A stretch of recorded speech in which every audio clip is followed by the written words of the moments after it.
नमस्कार दोस्तों, Indian haunted stories में आप सभी का एक बार फिर से स्वागत है। अब तक आपने सुना कि राज और आकाश मिताली के गांव से वापस जा रहे होते हैं, तभी एक झटके से कार रुक जाती है। आगे की कहानी जानने के लिए मेरे चैनल को सब्सक्राइब कीजिए और कहानी आप एंड तक जरूर सुनिएगा। राज और आकाश जा रहे होते हैं, तभी कार में एक छोटा सा हादसा हो जाता है। सड़क भी सुनसान है, परिंदा भी पर नहीं मारता।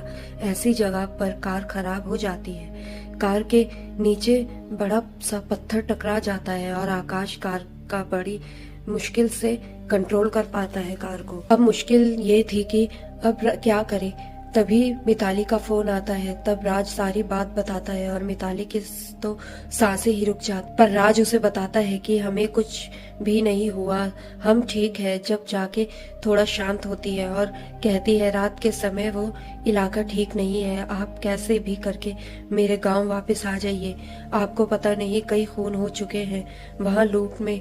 आप मेरी बात मानिए या मैं मेरे भाई को फोन करती हूँ और आपको लेने आते हैं यहाँ से। राज मना करता है पर मिताली एक भी नहीं सुनती। ऐसे नहीं, पर मैं अब तुम्हारे मामा को कॉल करके मदद मांगता हूँ, ये तरीका सही रहेगा। ठीक है, पर आप यहाँ ही आइए, आगे जाने के बारे में सोचना भी मत, वरना मैं वहाँ आ जाऊंगी। हाँ बाबा, वहाँ जाने का राज वादा करता है और मिताली के मामा को कॉल करके उस इलाके में कोई मदद मिलेगी क्या कहता है। वो तुरंत मिताली के भाई को कॉल करके राज को संपर्क करने को सूचित करते हैं। मिताली का भाई घर पर बताता है सब, तो मिताली समझ गई है और वह भी साथ चले ऐसा कहने लगी। उसका भाई मना करता है, अंधेरा हो चुका है, तुम्हारा साथ जाना ठीक नहीं। मैं मेरे दोस्तों के साथ जाता हूँ। मिताली कहती है उन्हें यहाँ ही ले आना। हाँ, कहे कि वो राज के पास चला जाता है।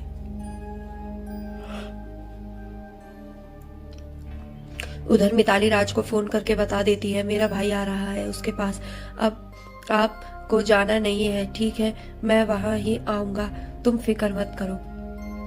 थोड़ी ही देर में मिताली का भाई राज की कार के पास पहुंच जाता है। कार वहां पर ही छोड़कर साथ चलने को कहता है। कार को बाजू में करके सुबह मैकेनिक को लेके आएंगे यहाँ, और कोई रास्ता आपके पास नहीं है।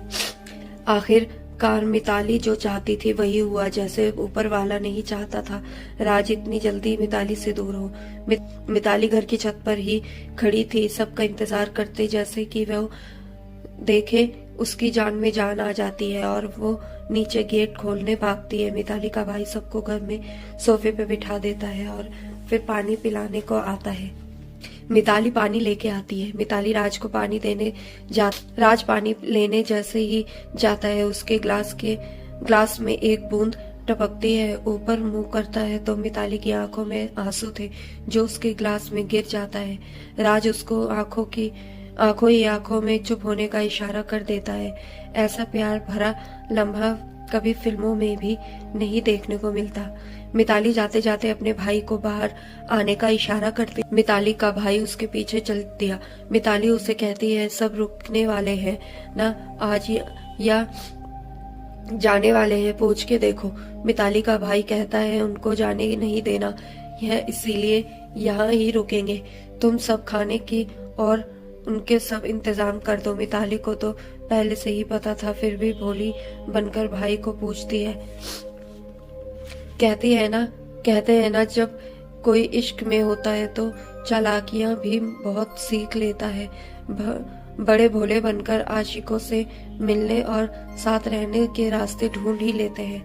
मिताली सबके लिए खाना बनाने किचन में चली जाती है और कविता को भी बुला लेती है। आदत को बड़े ही प्यार से सबके लिए खाना बनाती है और सबको खिलाती भी है। माली तो मौका ढूंढ रही थी राज से अकेले में मिलने का, पर कोई बहाना नहीं सूझता उसे।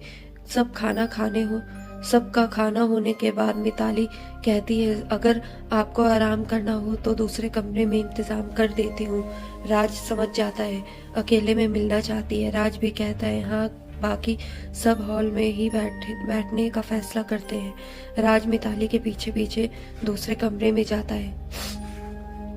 दूसरे कमरे में जाते ही मिताली राज को लिपट कर रोने लगती है। आपको कब से इशारे किए जा रही थे, आप समझते क्यों नहीं थे?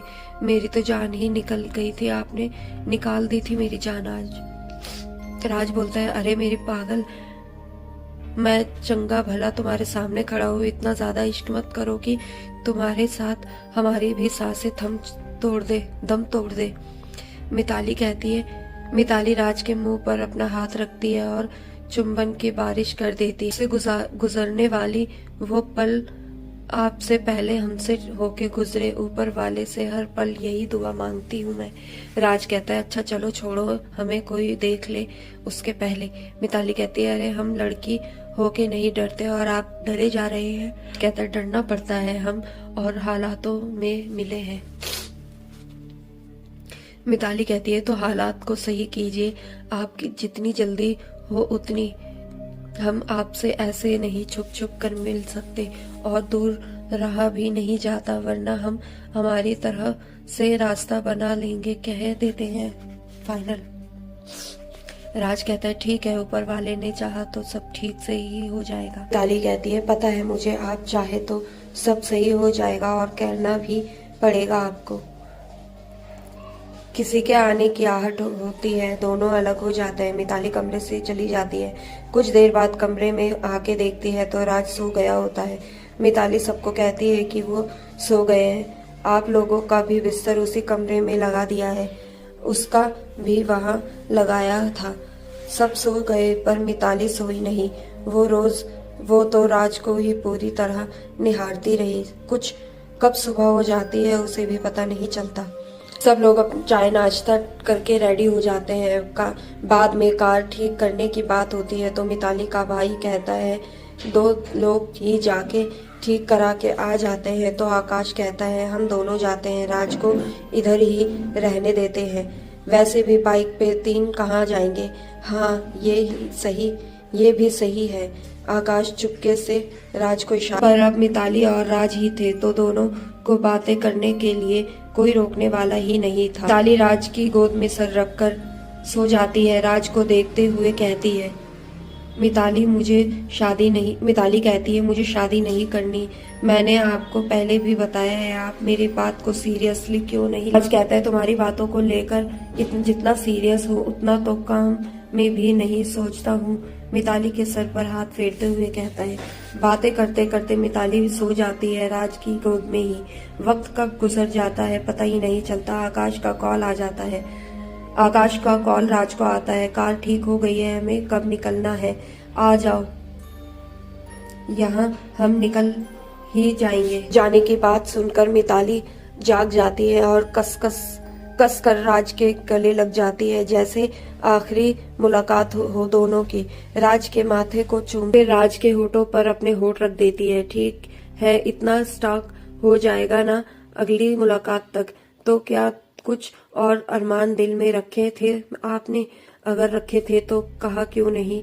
क्या आपको हम मना थोड़ा करते? हम पूरे के पूरे आपके हैं, हमारा हर हिस्से पे आपका हक है।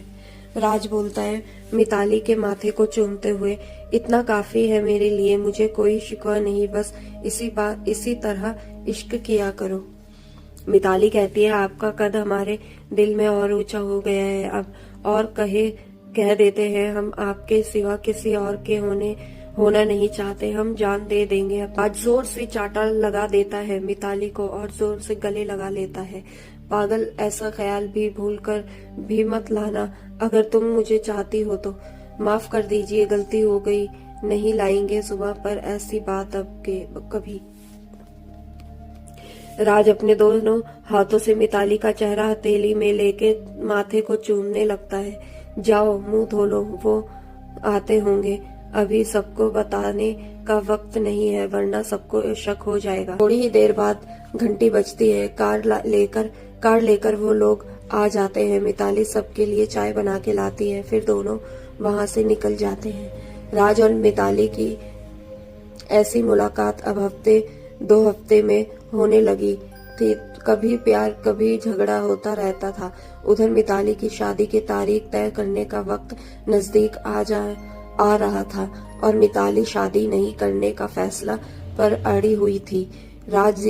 जितना लंबा सोच रहा था उतना मिताली नहीं देख पाती थी। वो उन हालातों को देखना ही नहीं चाहती। कई बार राज ने समझाने की शुरुआत की पर मिताली ने सुनने से ही इनकार कर दिया था। एक रात को 12 बजे मिताली का फोन आता है। बड़े गुस्से में थी और रोए भी जा रही थी। ऐसा क्या हुआ था मिताली के साथ, ये हम आपको अगले एपिसोड में बताएंगे। मैं जल्द ही लौटती हूँ आपके लिए 16वां एपिसोड लेकर। तब तक के लिए इजाजत दीजिए। धन्यवाद।